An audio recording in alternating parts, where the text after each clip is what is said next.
Hello everyone. सो ये हमारी DElEd second semester की क्लास है और आज की क्लास में हम वर्तमान भारतीय समाज और प्रारंभिक शिक्षा सब्जेक्ट के प्रीवियस ईयर को सॉल्व करेंगे। और ये जो प्रीवियस ईयर है वो 2023 का प्रीवियस ईयर है।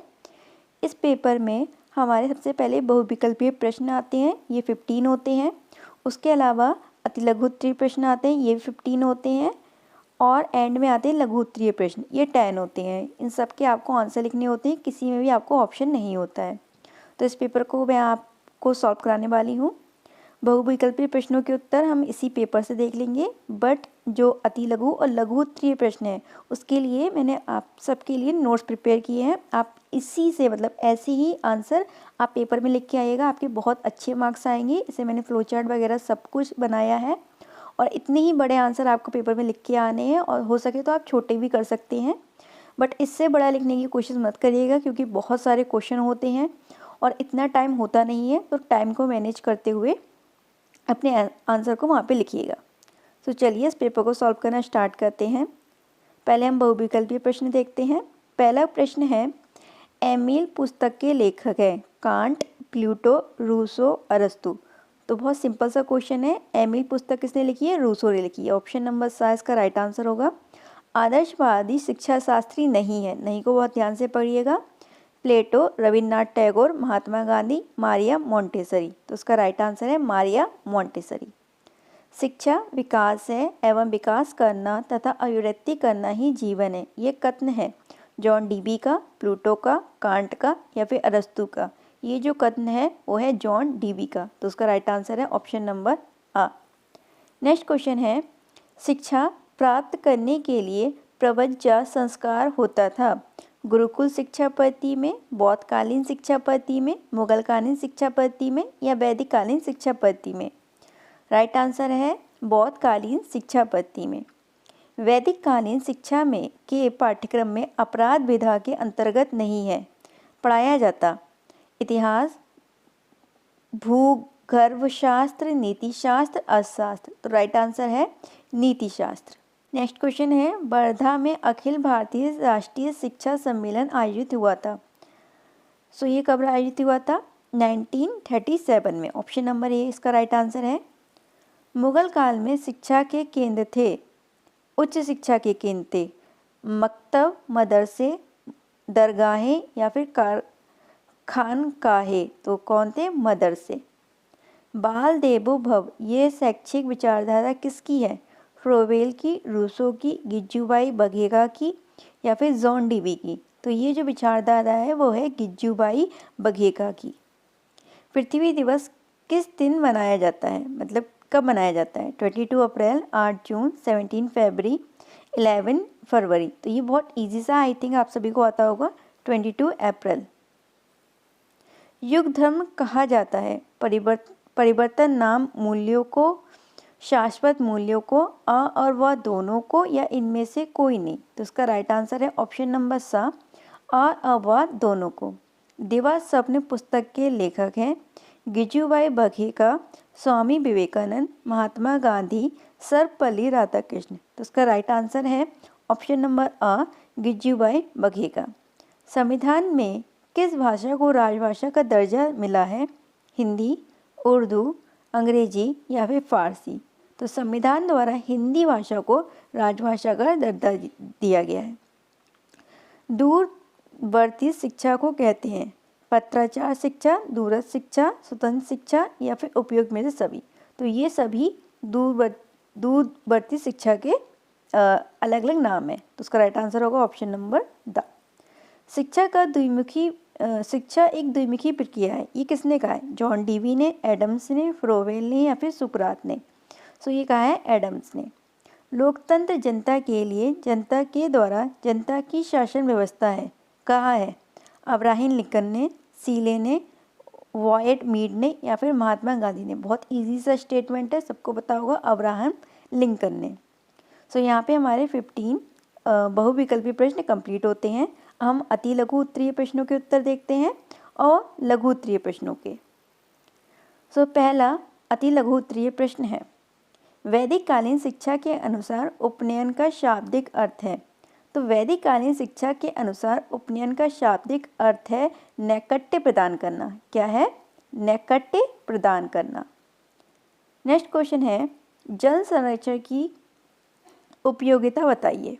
तो उसका उत्तर होगा जल संरक्षण का अर्थ है पानी को इकट्ठा करना, यानी कि पानी को मतलब कि सुरक्षित करना, और ये बहुत ज़्यादा आवश्यक है। क्या क्या उपयोगिता होगी? इससे क्या होगा? जल संकट में सहायता प्रदान करता है, भूमिगत जल के स्तर को बढ़ाता है, सूखे के संकट को कम करने में सहायता करता है, और सिंचाई के लिए जल उपलब्ध कराता है। ये सब किसके द्वारा होगा? अगर हम जल संचयन करेंगे या जल संरक्षण करेंगे। शैक्षिक अवसरों की समानता के लिए कौन कौन से बिंदु आवश्यक हैं? तो शैक्षिक अवसरों की समानता के लिए निम्नलिखित बिंदु आवश्यक हैं। पहला बिंदु है सभी शिक्षार्थियों को समान किताब और वर्दी प्रदान करना। सभी छात्रों को उनकी योग्यता और क्षमता के अनुसार शैक्षिक संसाधन उपलब्ध कराना। ये नहीं कि आप उसको अमीर गरीब के अनुसार या फिर आपका फेवरेट है या फिर फेवरेट नहीं है उसके अनुसार आपको उसको शैक्षिक संसाधन उपलब्ध कराए, नहीं, बल्कि आप उसको उसकी योग्यता और क्षमता के अनुसार कराएंगे। नेक्स्ट क्वेश्चन है बाल श्रमिक बनने के मुख्य कारण क्या है? बाल श्रमिक या बाल मजदूर बनने का मुख्य कारण होता है गरीबी। साथ ही साथ उनके पास कार्य करने के लिए जो अच्छे अवसर होते हैं वो भी उपलब्ध नहीं होते हैं। बच्चों को कौन क्या ही काम देगा, तो वो जाके अपने फैक्ट्रियों में काम करने लगते हैं अपनी गरीबी को दूर करने के लिए। नेक्स्ट क्वेश्चन है फ्रोबेल की शैक्षिक शिक्षण पद्धति स्पष्ट कीजिए। फ्रोबेल के बारे में पूछें तो फ्रोबेल पहले शिक्षा छात्री थे जिन्होंने शिक्षण पद्धति में खेल द्वारा सीखने की बात की। उनके अनुसार बालक को ऐसी शैक्षणिक वातावरण प्रदान करना चाहिए जहां वे अपने अंतर्निहित शक्तियों को प्रदर्शित करने के साथ साथ सृजनात्मकता के भी अवसर उन्हें मिले। नेक्स्ट क्वेश्चन है प्लेटो द्वारा स्थापित संस्था का नाम क्या था? जो प्लेटो ने एक संस्था स्थापित की थी उसका नाम पूछ रहे हैं। प्लेटो द्वारा स्थापित संस्था का नाम था प्लेटोनिस्ट स्कूल ऑफ थिंक एंड अकादमी, जिसे हम दर्शन विद्यापीठ के नाम से भी जानते हैं। तो ये आप नाम लर्न कर लीजिएगा। नेक्स्ट क्वेश्चन है प्रयोजनवाद के किन्हीं दो गुण एवं दोषों का उल्लेख कीजिए। तो प्रयोजनवाद के गुण देखिए। सबसे पहले प्रयोजनवाद में शिक्षा की क्रियाशीलता पर विशेष ध्यान दिया जाता है, ठीक है, या फिर की जो क्रियाशीलता है उसको प्रोत्साहित ज़्यादा से ज़्यादा किया जाता है, जिसमें शैक्षिक सिद्धांतों के स्थान पर क्रियाशीलता या फिर व्यवहार के आधार पर उन्हें कुछ ना कुछ सिखाया जाता है। प्रयोजनवाद द्वारा विद्यालय को नया रूप प्रदान किया जाता है या फिर उसे प्रदान करने के अवसर का प्रयास किया जाता है। अब आते हैं प्रयोजनवाद के दोष। प्रयोजनवाद के द्वारा शिक्षा का कोई निर्धारित या निहित उद्देश्य नहीं होता। प्रयोजनवाद द्वारा सांस्कृतिक आदर्शों की अवहेलना की जाती है। तो ये उसके दोष हो गए। क्वेश्चन नंबर 8 है पर्यावरण संरक्षण में विद्यालय की दो मुख्य भूमिकाएं बताइए। तो पर्यावरण संरक्षण में विद्यालय की मुख्य भूमिकाएं निम्नलिखित है। पहली है विद्यालय में समय समय पर बालकों को पर्यावरण सुरक्षा, स्वस्थ भोजन या फिर संतुलित भोजन भी कह सकते हैं आप यहाँ पे, और वृक्षारोपण आदि की उपयोगिता और महत्व के बारे में बताते रहना चाहिए। पाठ्यक्रम की जो पुस्तकें हैं उसमें पर्यावरण का साहित्य प्रचुर मात्रा में उपलब्ध होना चाहिए और जो साहित्य है उसे शिक्षक को छात्रों के सामने एक इंटरेक्टिव वे में प्रस्तुत करना चाहिए, उसे रियल लाइफ से जोड़ना चाहिए, सो डैट जो बच्चे हैं उनका पर्यावरण के प्रति जो भी प्रेम है वो विकसित हो जाए। बुनियादी शिक्षा का प्रारंभ किसने किया? तो बुनियादी शिक्षा का प्रारंभ महात्मा गांधी ने किया था। इसे नई तालीम या वर्धा योजना के नाम से भी जाना जाता है। वर्धा योजना इसलिए जाना जाता है क्योंकि 1937 में जो वर्धा सम्मेलन हुआ था वहीं पर उन्होंने अपनी जो भी शिक्षा की अवधारणा थी उसे एक मूर्त रूप प्रदान किया था, जिसे हमने बुनियादी शिक्षा के रूप में जाना। नेक्स्ट क्वेश्चन है राज्य से क्या अभिप्राय है? राज्य से आशय ऐसी राजनीतिक संगठन से है जो अपने नागरिकों के अधिकारों की रक्षा, आंतरिक व बाह्य सुरक्षा तथा सामाजिक उन्नति के लिए अस्तित्व में आता है। मतलब उसका जो मेन मोटिव है वो ये है कि वो अपने नागरिकों की रक्षा करे, उसे आंतरिक रूप से और बाह्य रूप से दोनों रूप से सुरक्षा प्रदान करे, समाज की उन्नति करे, इसीलिए राज्य का निर्माण किया जाता है। नेक्स्ट क्वेश्चन है, मल्टीमीडिया क्या है? मल्टीमीडिया दो शब्दों से मिलकर बना है, एक है मल्टी और दूसरा है मीडिया।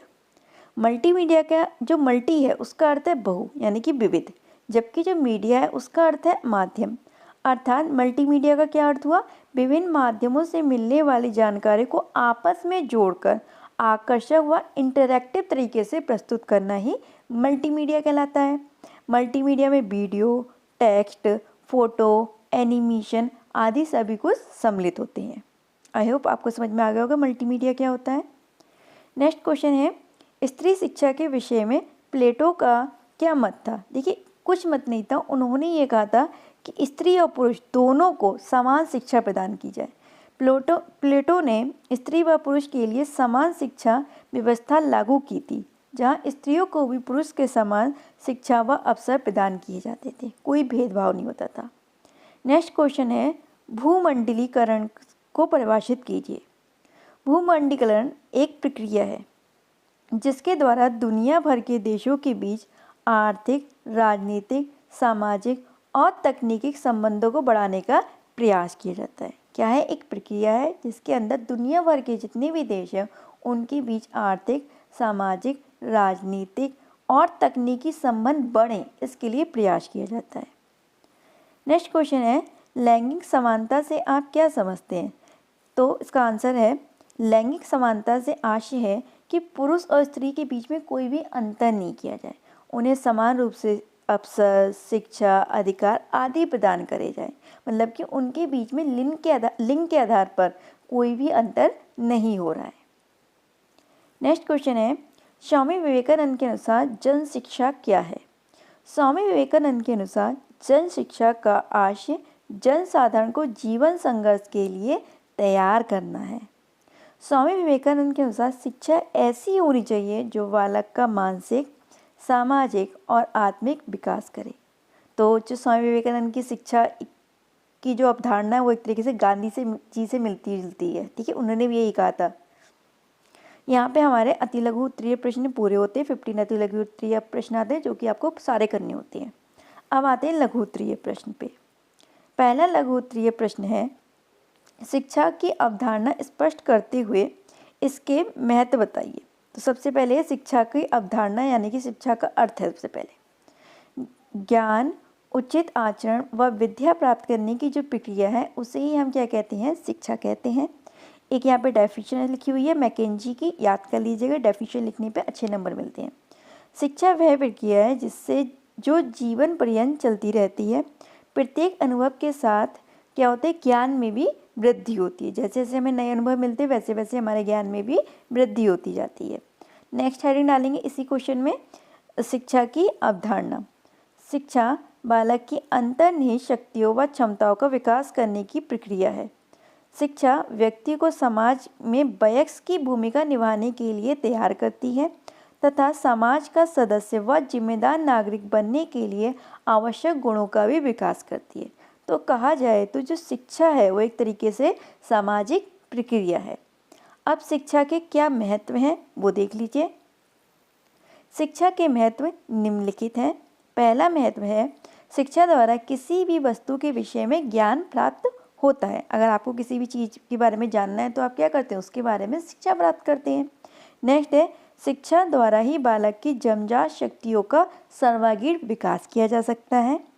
शिक्षा शारीरिक व मानसिक विकास के साथ साथ उसकी जीवन शैली का भी विकास करता है। मतलब कि उसकी जीवन शैली को भी, लाइफ की जो स्टैंडर्ड है उसको भी ऊपर लेके जाता है। शिक्षा किसी भी स्थिति, चाहे वो अच्छी हो चाहे वो बुरी हो, उसमें संतुलन बनाए रखने की मनोवृत्ति का भी विकास करता है। हमारा नेक्स्ट क्वेश्चन है, निःशुल्क एवं अनिवार्य बाल शिक्षा क्या है? यह बालकों के विकास के लिए किस प्रकार सहायक है?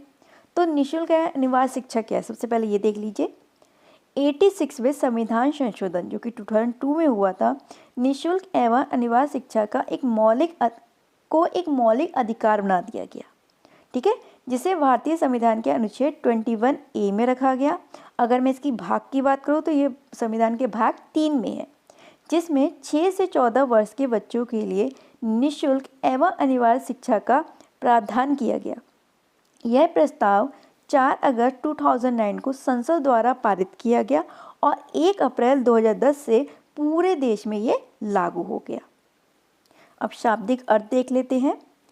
निःशुल्क एवं अनिवार्य शिक्षा का अर्थ, निःशुल्क का मतलब है बालक से प्रवेश के बाद किसी भी प्रकार का कोई भी शुल्क नहीं लिया जाएगा, किसी भी रूप में। जैसे कि प्राइवेट स्कूल में क्या होता रहता है, फीस भी दो, एनुअल फंक्शन के भी रुपए दो, फलाना के रुपए दो, ढिमकाना के रुपए दो, इसमें आपसे कोई भी शुल्क नहीं लिया जाएगा।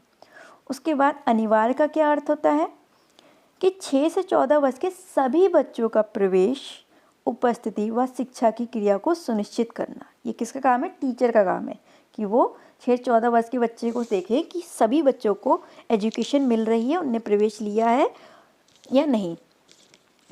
अब इसके विकास, ये बालक के विकास में किस प्रकार से सहायक है, ये भी आपसे क्वेश्चन ने पूछा था। तो राइट टू एजुकेशन एक्ट मतलब कि RTE, निःशुल्क एवं अनिवार्य शिक्षा बालक के विकास में सहायक। तो निम्न प्रकार से ये सहायक है। पहला है, निःशुल्क एवं अनिवार्य शिक्षा के तहत बालक के लिए पोषण की व्यवस्था की जाती है, जिससे उसके मानसिक विकास के साथ साथ शारीरिक विकास भी होता है। मिड डे मील दिया जाता है ना। नेक्स्ट है, इसके द्वारा पाठ्यक्रम का निर्माण संविधान के मूल्यों के आधार पर किया जाता है, जिससे उसका संपूर्ण विकास हो।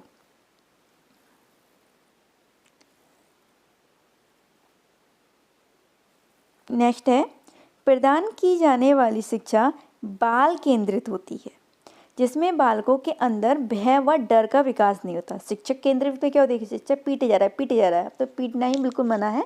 यही चाइल्ड सेंटर एजुकेशन है, जिस वजह से वो डरते नहीं है, अपनी जो भी मन की बात होती है वो एक्सप्लेन कर देते हैं। निःशुल्क एवं अनिवार्य शिक्षा, आप फ्लोचार्ट बना के आ सकते हैं। शारीरिक विकास होता है, मानसिक विकास होता है, लचीला पाठ्यक्रम है और बाल केंद्रित शिक्षा है। आप फ्लोचार्ट बनाने की कोशिश करिएगा। छोटा सा फ्लोचार्ट होता है, देखिए पेज भी अच्छे से भर जाता है, कम टाइम में बनता है, अच्छा लगता है देखने में, सारे की पॉइंट आपके एकदम एक्सप्लेन हो जाते हैं इसके थ्रू। नेक्स्ट क्वेश्चन है, फ्रोवेल के अनुसार शिक्षा के उद्देश्य बताइए। तो फ्रोवेल के अनुसार शिक्षा के उद्देश्य, फ्रोवेल के विचार में शिक्षा का उद्देश्य ना केवल बालक के मस्तिष्क को शब्दों से भरना है और ना ही उसके जीवन को एकांकीपन प्रदान करना है, बल्कि बालक को शिक्षा के माध्यम से ये ज्ञान कराना है कि विभिन्न पदार्थों की एक चिरंतन एकता होती है। सभी निर्जीव व सजीव दैवीय उद्देश्यों की प्राप्ति व आत्मज्ञान और अपने श्रेष्ठतम पूर्णता के लिए सदैव प्रयत्नशील रहते हैं। शिक्षा के द्वारा बालक के सामने ऐसी परिस्थिति उत्पन्न करनी चाहिए जिसमें वे अपनी मतलब कि जो अंतर्निहित शक्तियाँ हैं उसको अधिक से अधिक व्यक्त कर सके, स्वयं की क्रियाओं द्वारा अपने नए ज्ञान का निर्माण कर सकें। बालक को अभिव्यक्ति करने के साथ साथ सृजन करने के भी अवसर प्रदान करने चाहिए। उन्होंने कहा कि अभिव्यक्ति के तो दो, साथ साथ सृजनात्मकता के भी दो। शिक्षा की ऐसी व्यवस्था करनी चाहिए जिससे बालक को अभिव्यक्तात्मक और सृजनात्मक दोनों ही अवसर साथ साथ प्राप्त हो जाएं। तो ये फ्रोवेल के अनुसार थी कि शिक्षा का रूप किस प्रकार से होना चाहिए। नेक्स्ट क्वेश्चन है, बुनियादी शिक्षा पर प्रकाश डालिए। तो महात्मा गांधी जी जो थे प्रयोगवादी विद्वान थे। उन्होंने अपने शैक्षिक सिद्धांतों को मूर्त रूप प्रदान करते हुए 1937 ईस्वी में वर्धा शिक्षा सम्मेलन में बुनियादी शिक्षा का प्रस्ताव रखा था। उनका विचार था कि जो वर्तमान ब्रिटिश शिक्षा विदेशी संस्कृति पर आधारित है, इसमें भारतीय संस्कृति को पूर्ण रूप से बहिष्कृत किया गया है। इसका मन व हृदय पर कोई भी प्रभाव नहीं पड़ता और इसमें हाथ के कार्य का कोई स्थान नहीं है। तो बुनियादी शिक्षा क्या थी कि महात्मा गांधी की बुनियादी शिक्षा का आधार क्या था? भारतीय संस्कृति थी, क्योंकि उन्होंने अभी कहा कि जो वर्तमान शिक्षा चल रही है वो किस पे आधारित है? ब्रिटिश संस्कृति पे, जिसमें भारतीय संस्कृति का कोई लेना देना ही नहीं है। तो उन्होंने अपनी शिक्षा निकाली जो भारतीय संस्कृति पर आधारित थी, जिसमें सभी जाति, धर्म व समुदाय के लोगों को समान रूप से शिक्षा प्रदान कराई जाती थी। बुनियादी शिक्षा ये देखिए फ्लो चार्ट है, आप भी ऐसे बना के आइएगा। बालकों का शारीरिक, मस्तिष्क व आत्म विकास करना। शिक्षा जो दी जाती थी वो मातृभाषा में दी जाती थी और निःशुल्क रूप से प्रदान की जाती थी। बालकों का आध्यात्मिक नैतिक विचारों का विकास करना। शिक्षा द्वारा बालकों को आत्मनिर्भर बनाना, क्योंकि इसमें व्यावसायिक शिक्षा भी प्रदान की जाती थी। हमारा नेक्स्ट क्वेश्चन है, सामाजिक परिवर्तन में शिक्षक तथा विद्यालय की भूमिका बताइए। तो हेडिंग डालेंगे सबसे पहले हम, सामाजिक परिवर्तन में शिक्षक एवं विद्यालय की भूमिकाएं। विद्यालय जो होता है वो संस्कृति का संरक्षण करता है और उसे एक पीढ़ी से दूसरी पीढ़ी में भेजने का कार्य करता है। नेक्स्ट है, विद्यालय घर व समाज को जोड़ने वाली कड़ी का कार्य करता है। विद्यालय ही है जिसके द्वारा बच्चे घर से निकल के समाज से जुड़ते हैं। शिक्षक बालक को समाज का सदस्य व एक जिम्मेदार नागरिक बनाने के लिए प्रोत्साहित करता है। नेक्स्ट है, शिक्षक बालक को गरीबी, मानवाधिकार और मानव कर्तव्य आदि जैसे जो मुद्दे होते हैं उस पर शिक्षित करता है। विद्यालय बालक को जीवन की कठिन परिस्थितियों का सामना करने के लिए योग्य बनाता है। अब लास्ट है, शिक्षक कक्षा में समावेशी वातावरण का निर्माण करता है जिससे बालक विभिन्न दृष्टिकोण को समझने योग्य बनते हैं और उन सब का सम्मान भी करते हैं। समावेशी शिक्षा क्या होती है कि जहाँ पे सबको इंक्लूड कर दिया जाता है और एक ही रूफ के मतलब एक ही छत के नीचे बैठ के सबको पढ़ाया जाता है।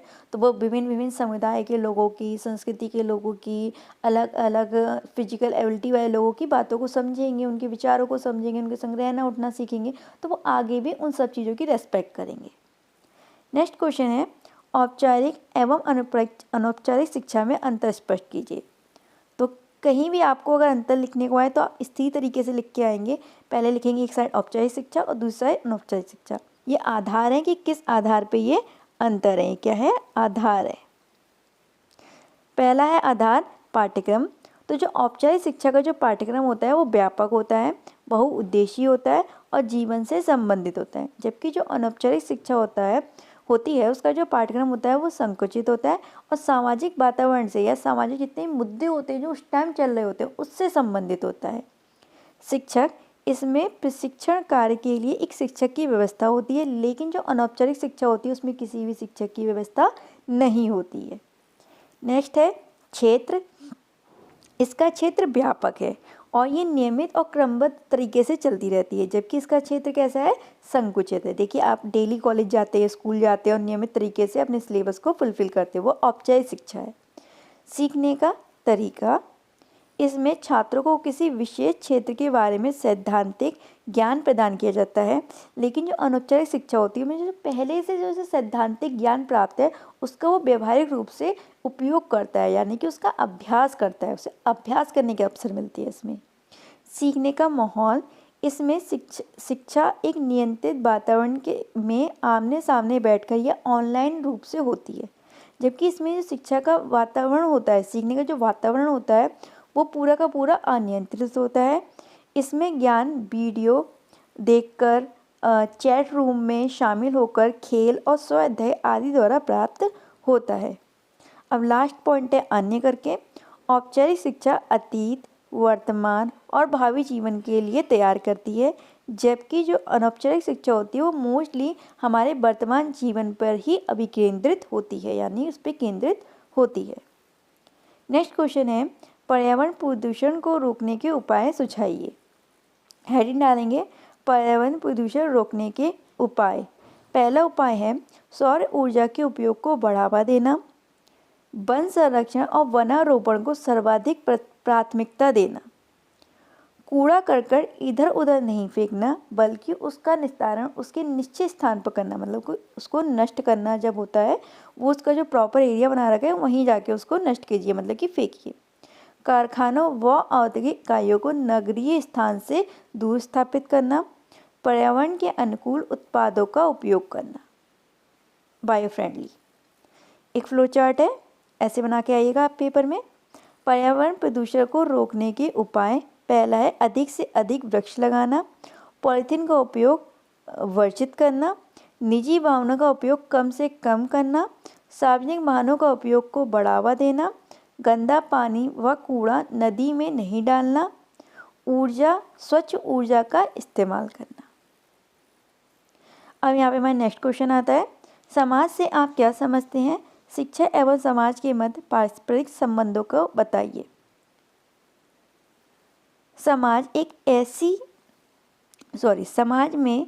समाज एक से अधिक लोगों के समुदायों से मिलकर बने समूह को कहते हैं। समाज में व्यक्ति एक दूसरे से मिलकर रहते हैं और सभी व्यक्ति मानवीय क्रियाएं करते हैं। समाज में रहकर ही व्यक्ति क्या कहलाता है? सभ्य कहलाता है। शिक्षा एवं समाज के मध्य संबंध। शिक्षा एवं समाज के में जो संबंध है वो बहुत ज़्यादा गहरा है। शिक्षा समाज के विभिन्न पक्षों को प्रभावित करती है। पहला है, शिक्षा सामाजिक आवश्यकताओं की पूर्ति करती है। शिक्षा सामाजिक पुनरुत्थान एवं विकास में महत्वपूर्ण भूमिका निभाती है। हमारा नेक्स्ट क्वेश्चन आता है, मानवीय मूल्य संपूर्ण सृष्टि के लिए आवश्यक है, विवेचना कीजिए। तो ये आपको जो क्वेश्चन दे रखा है आपको उसको एक्सप्लेन करना है कि हाँ वो आवश्यक है, मानवीय जो मूल्य है वो आवश्यक है संपूर्ण सृष्टि के लिए। तो इसका आंसर है, हमें मनुष्य के रूप में कार्य करने तथा समाज का सदस्य बनने के लिए अच्छे मानवीय गुणों को आत्मसात करना आवश्यक है। मानवीय मूल्यों वाले व्यक्तियों में ईमानदारी, न्यायप्रियता, मेहनत और सहानुभूति जैसे अनेक गुण विद्यमान होते हैं। मानवीय मूल्य यह भी परिभाषित करते हैं कि व्यक्ति किस प्रकार का कार्य जीवन में करेगा।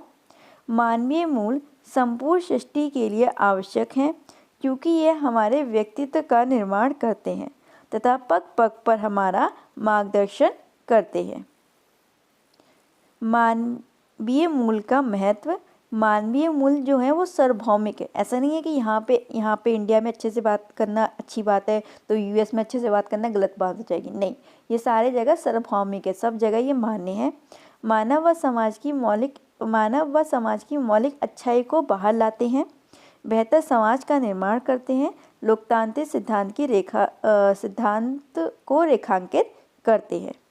मानवीय गुण मूल्य के कौन कौन से उदाहरण हो सकते हैं? जैसे कि सत्य हो गया, ईमानदारी हो गया, प्रेम, शांति, निष्ठा, सुनना, प्रशंसा, स्वीकृति आदि बहुत सारे और भी हैं।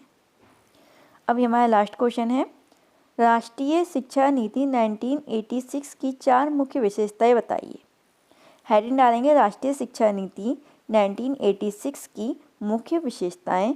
पहली है, प्रथम बार शिक्षा को इतना अधिक महत्व दिया गया। प्राथमिक विद्यालयों की स्थिति को सुधारने के लिए ऑपरेशन ब्लैक बोर्ड चलाया गया। अधिकतर राज्यों में शिक्षा की संरचना थी वो 10+2+2 की थी, मतलब इसको अपनाया गया था।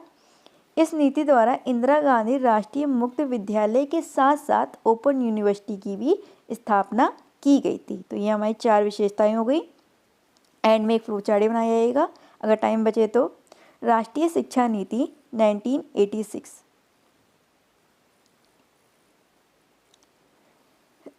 राष्ट्रव्यापी पाठ्यक्रम का निर्माण की संरचना, शिक्षा के लिए विशेष योजनाएं बनी, समान अवसरों पर बल दिया गया, केंद्र सरकार की भागीदारी हुई, एक राष्ट्रीय शिक्षा संरचना बनी, व्यावसायिक शिक्षा का प्रावधान किया गया, भाषा को महत्व दिया गया, ग्रामीण विश्वविद्यालयों की स्थापना की बात की गई या फिर स्थापना की गई।